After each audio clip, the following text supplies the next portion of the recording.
welcome to the Property Project podcast. And you're here with your boy Shaun and Cindy.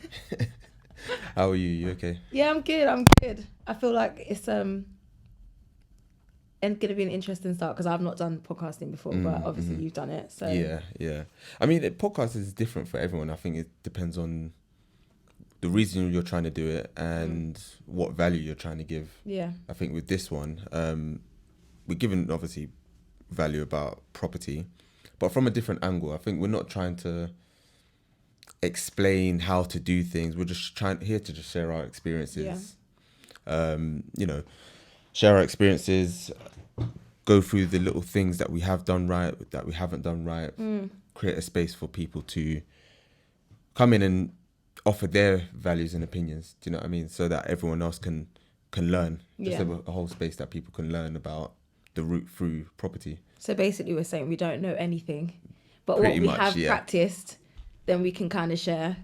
But yeah, this is mainly about just our experience, I guess. Yeah. And yeah, what we can kind of share about our experience so far in property. Yeah. So do you want to go first in terms of like your background, what you do? So introduce myself. Yeah, basically. Yeah. So yeah, my name's Shaun. I still work full-time, 9 to 5, should I say, but it's actually shift work, same thing. So I still work full-time, properties part-time. However, with my mindset, property is actually the full-time and 9 to 5 is the part-time. My part-time work is working for part-time work. My 9 to 5 is working for TFL. So basically keeping London moving is what I'm here to do. But yeah, I've been doing that for about how long now? Oh gosh, years. Yeah, old furniture. Old furniture, innit? Yeah. I remember when I first started, I felt like I was only going to be there for about 2 years. You've been committed. Maybe not even that. Yeah, true. Yeah. But I've been there for about 12 years now. Yeah. 12 years. Did you get like a 10-year award or anything? Did they do Nah. No. Okay. No. They don't do that actually. I can't remember what they give you, but they give you something like if you've been there for like 30 years, 40 years. Do you know what they give you? A plant. No. Okay. I'll give you another guess. Voucher. 2 more guesses. No. A clap? It's basically the equivalent worth of a clap. Oh, really? What is it? It's an extra day's annual leave. Oh, just one day? I know, a whole one day. I should be grateful. I know. That extra day. Not everyone gets that, Not everyone. Do you know what I mean? Yeah. So, and I think it's for reasons why I wanted to get into property because I'm kind of tired of having to ask for annual leave if I want it. Yeah. Have to wait for someone to tell me, yes, you can, it's been approved. No, it's been rejected. Because most of the time when I'm telling you that, I'm putting in a request for annual leave, there's no request. I'm telling you that I'm not going to be here. Yeah. Do you know what I mean? And you can do whatever you want. You can still put me in a shift or whatever. You're just going to disappoint everyone else. Yeah. But yeah, I've had enough of that. I also want to be able to make money while doing the other thing. Like life's short. So I want to be able to, I like to travel. I like to do other things. And I think. Not my life, but life short. I'm going to live a long life. Life is short though. It is short. I say this thing, yeah. I'm going to try and get it goes quick. I wouldn't say it's short. Yeah. It is short though. That's another day. Because before you know That's another day. Okay. It's definitely another day, but. All right. So how about this then? So are you right to reveal your age? Because I know some. I'm young, so yeah. Okay. So 8 years ahead from now, how old will you be? I don't know. My mental maths is not strong. 36? 36. Maybe. You think that's kind of like, when you're 36, you're going to be able to remember everything that's kind of, you're going to be like, all right, yeah, time has moved at appropriate enough speed for you to understand that you're at 36. We're proper having a Shaun and Cindy conversation here. Yeah. Do you know? We're proper having a Shaun and Cindy conversation here. We are. But yeah, I don't know. I agree with you to an extent, but like I also feel like life goes quick. I don't know if it's short, but life can be short is maybe the saying I agree with. What I was trying to get to was more 8 years ahead, you'll be 36, but 8 years back, you was 20. Do you know what I mean? So like think about it as what's happened between or in your life between 18 or 20 to now, and then now to in the future. It's good. There's a lot of time. Yeah, there's a lot of time. There is a lot of time between that. But so I just want to be able to make money while enjoying the things that I like to do, i.e. travel and go and see the world. Yeah. How about you? Introduce yourself. Yeah, so I'm Cindy. I feel like there should be a bit more with my name, but like it's literally 5 letters. So that's all. That's all you need. There's no jazzy anything to it. But I'm Cindy. I am a social worker currently, but obviously still in property as well. I think for me, I actually do like my job. You know, I find my job really interesting, but it gets to a point where you're like, it's almost repetitive. I think people always say, you get so many different challenges while you're in work, and like work isn't always the same when you're a social worker, but it is repetitive. You're almost doing the same processes over and over again and pleasing no one. And I think I get fed up with that. So for me, the reason why I went into property is I do actually want to make change, like, with young people that I work with, and I can't do that in the field of social work. In my opinion, social workers don't stone me, but like, I don't think you can do as much within the processes of like what the government require. I think you have to have your own money to really make the change in young people's lives and stuff. So for me, I'm getting into property for that side, because there's like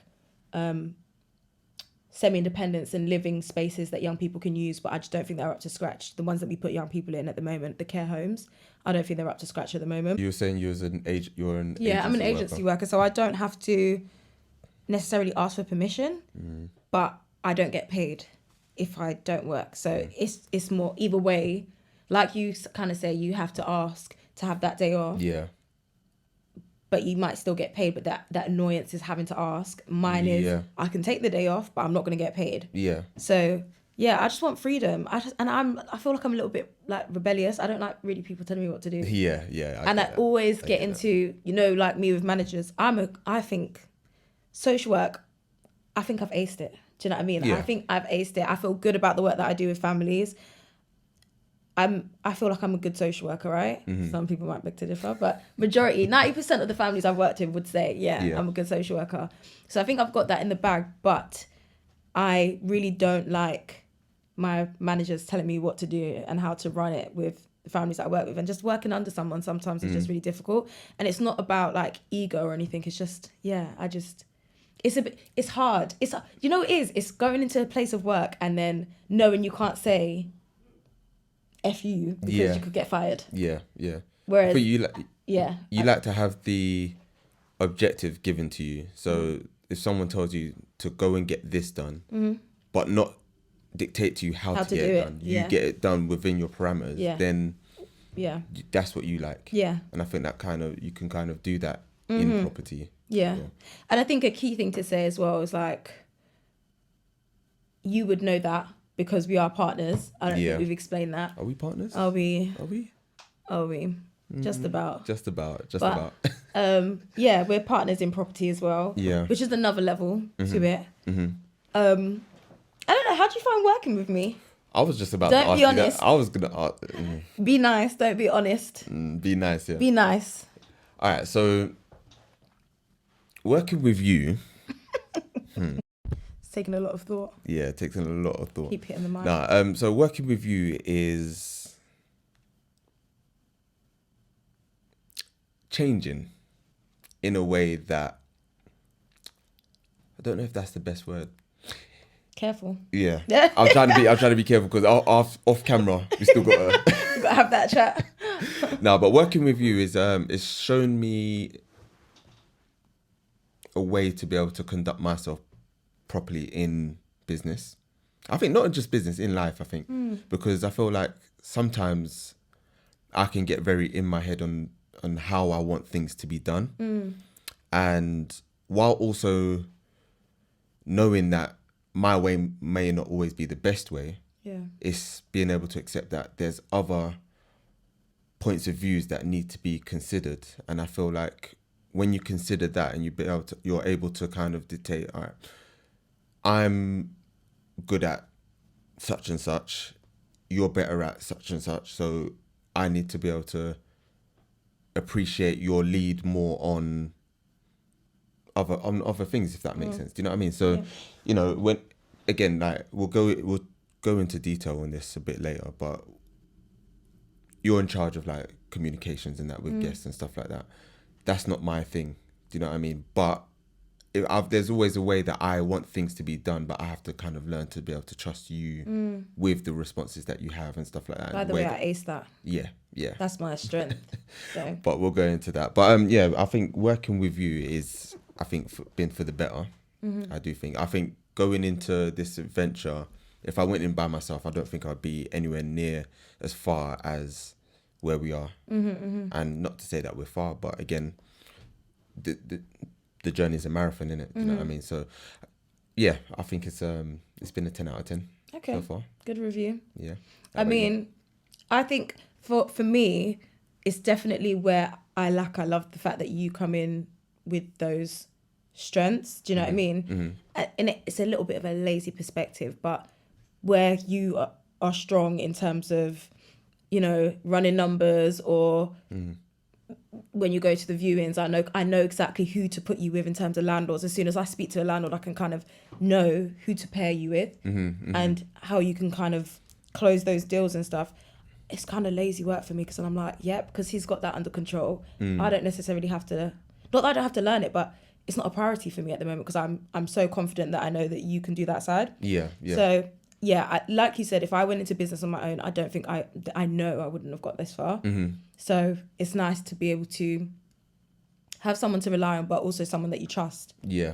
I mean, this is as nice as it's going to get for us. Yeah, I can tell. It's even getting awkward at this point, but you get what I mean. Like, it's, yeah. I don't think we would have chosen anyone else if that makes sense. So it wouldn't have. Don't look at it. Was that a thought before the yes? No. You're thinking about it, like maybe. I was gonna actually kind of go on to the fact that we're very different in how we do business. Yeah, so I very think different. That really helps. Very because different. I'm someone who likes to. I saw that, and I tried to get past it. Very different, yeah. But you're someone. Oh, sorry. I'm someone who likes to plan each step of the way, and then me doing that, sometimes I might miss the moment to jump because I've been spending too much time planning. Yeah. Whereas you will be, all right, I know that I'm here and I know I want to get there. Let me just jump and then figure out the rest later. Yeah. With no like protection, no armbands, nothing. I will literally just jump. But then we find the balance because sometimes I'm reckless with the jumping. Like I just think, again, that you only live once kind of thing. Like, what's the worst that can happen? So I will jump, and sometimes that's made us lose money in some situations, and then in other times it's made us successful in situations. And the same thing with you in terms of planning. At times we've been too slow because we've like had to plan and spend time planning. Then in other times the planning is what has made us get the good deals.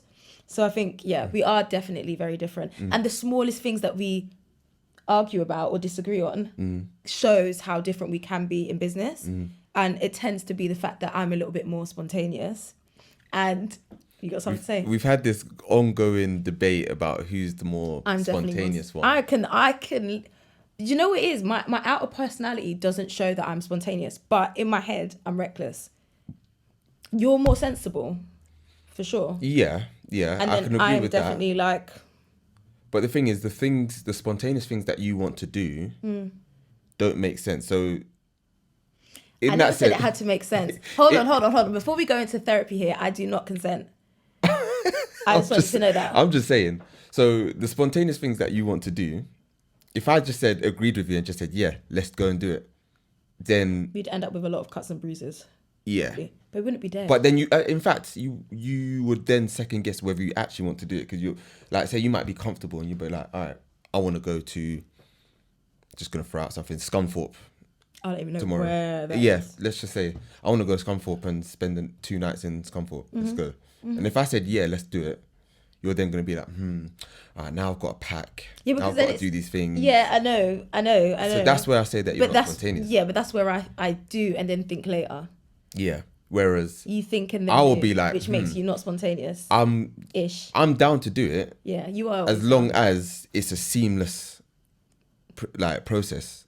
I don't want to have to be inconvenienced at any point. And Yeah. if I am inconvenienced at any point, it just needs to be worth it. Yeah. There's something good needs to come out of this. Otherwise, Me.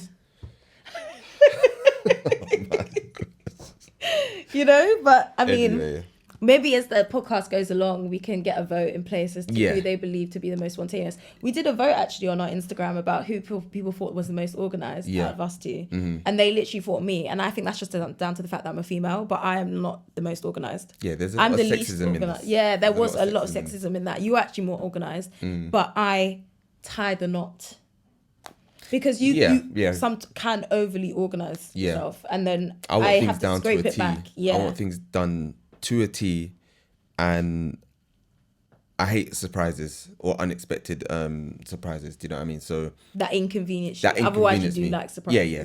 But the ones that inconvenience me, because then it's like, all right, this has happened. How do I deal with that? Was it supposed to, like, how does it look to people that, you know, does it look like I'm now unorganized? I don't know what I'm doing. So all those things go through my head. But then whereas you will be like, all right, you've done enough planning. Let's do it. Because as long as we calculated the first couple steps, then we can figure out the rest. You're never going to know step 1 to step 10. Do you know what I mean? So I think that's a very good balance, I think. Yeah. I mean, I don't think it's ever easy working with like a partner or love interest or whatever you want to call it.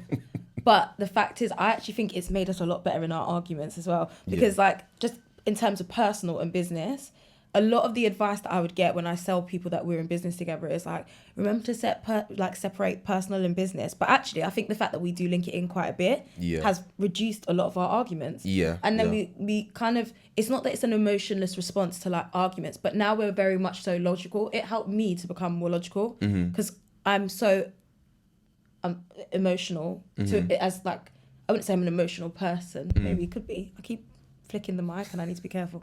But I wouldn't say I'm an emotional person. But the thought processes the thought process is very much so emotional. Yeah. And so it's helped me to become a little bit more logical. Yeah. When responding to you. Yeah. But not take out the emotional response. It's just a bit more of a balance. Yeah. Or being able to convey how you're feeling emotionally, but in a logical way so that I can understand, because I always say that I'm very logical in my thinking. Yeah. But then thinking about it, I think I am more emotional than I let on in my thinking. But because I can't allow myself to, I can't depend on emotional thoughts when making logical decisions because I need to know why. It needs to make sense. So if I'm thinking of something logically and I can't convey it, then I'm kind of like, well, how do I kind of get this across the line so that you can understand it? And then that's where so that I can understand. No, so that you can understand where I'm coming from. Do you know what I mean? Yeah. And then when so I'm thinking A, B, C, D, that makes sense. But if you're like A straight to D and it's like, you know where you need to get to, you don't care about the middle. Yeah. Then a lot of the time we're always saying the same thing. We're just conveying it in two different ways. Yeah, that is a lot of the time. We're saying we're on the same page, but you've got to point B just through a different route, and I've got to point B in a different route. Yeah. What would you say the worst thing about working together? Or what's my worst trait in business? Don't worry, you get a pass for this one. Your worst trait in business, I think, is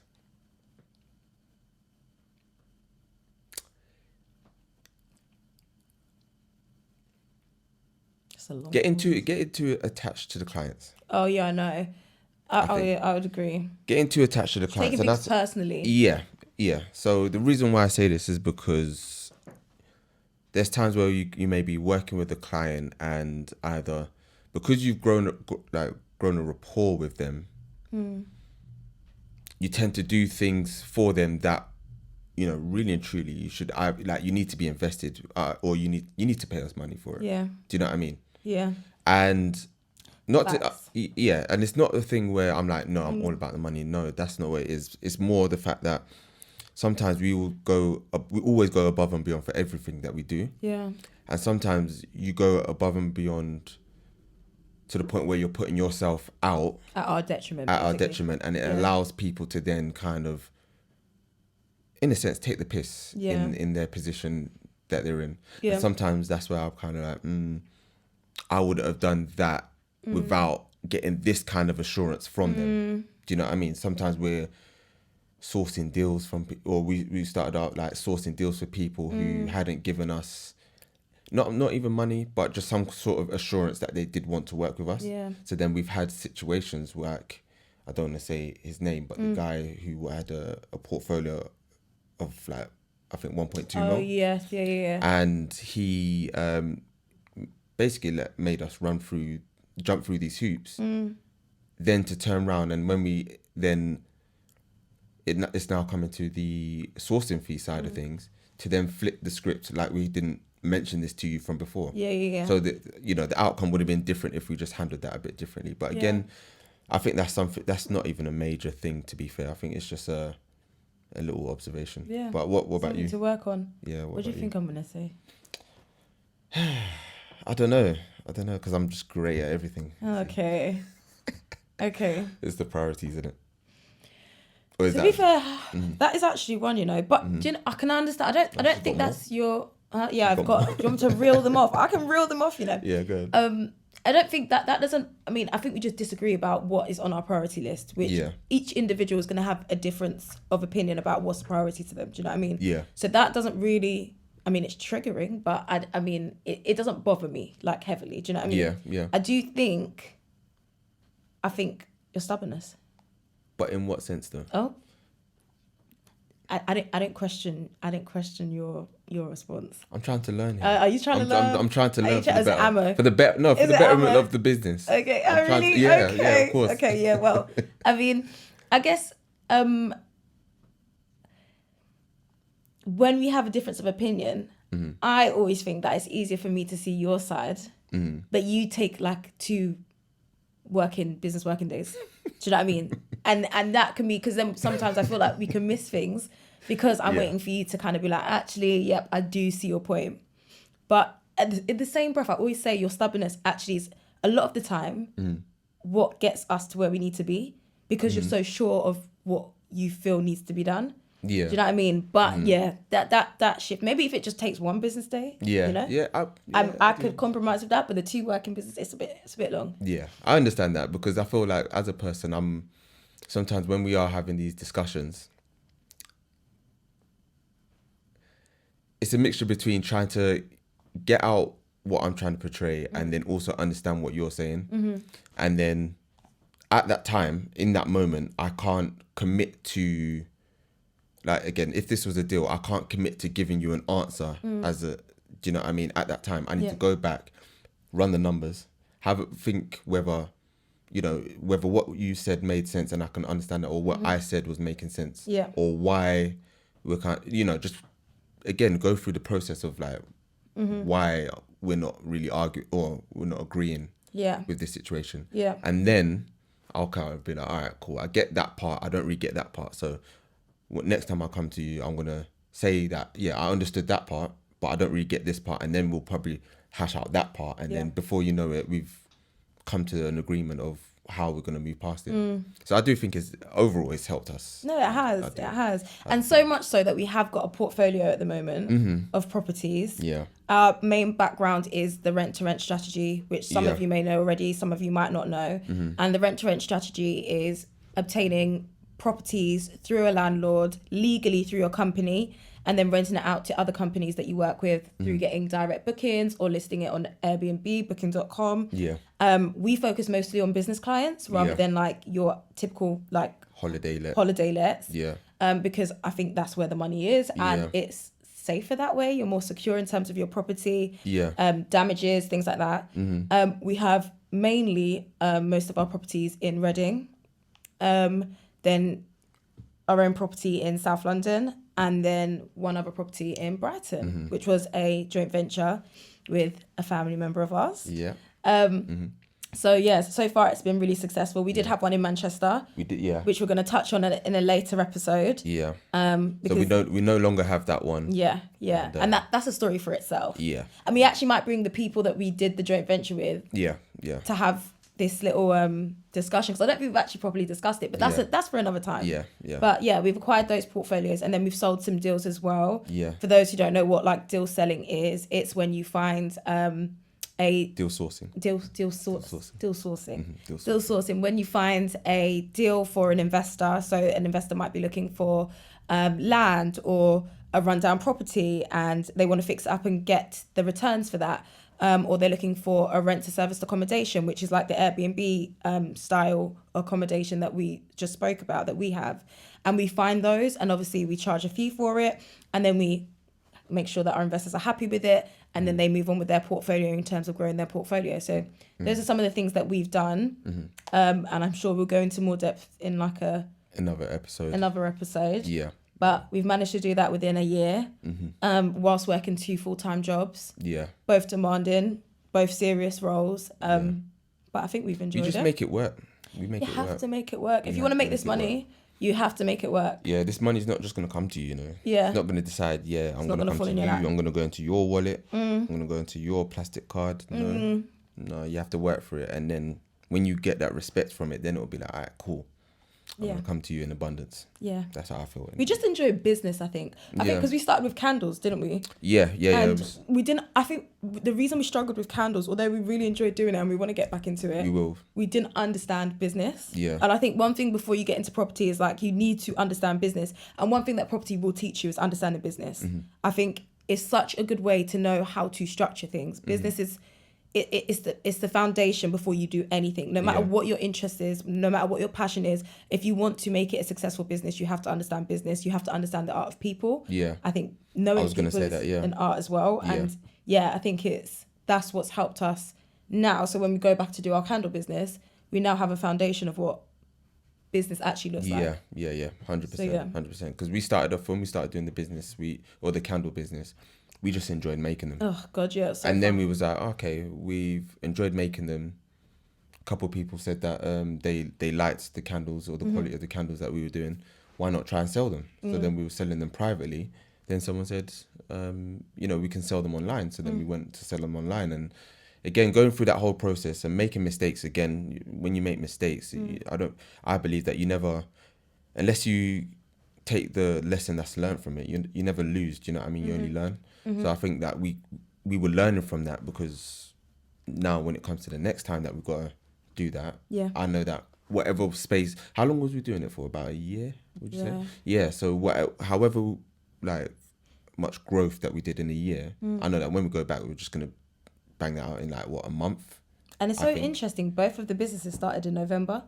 Oh yeah, true. When we both started. It's always around. November's always a good time. Yeah. November's always a good time. What do you think it is? Do you think it's like when we start to get into winter and we can't go anywhere? It being towards the end of the year, and what have we done with our lives? Yeah. And then we're like, okay, we've got to do this, we've got to do that, we've got to do that. It's like a jump start. It's like before you get into the next year. So like even now 2024 coming up for us, we're like, okay, this needs to happen. And then we're back into full action. Yeah. And obviously we just secured another property, and we just had the manager, the landlord sign our management agreement on our way here.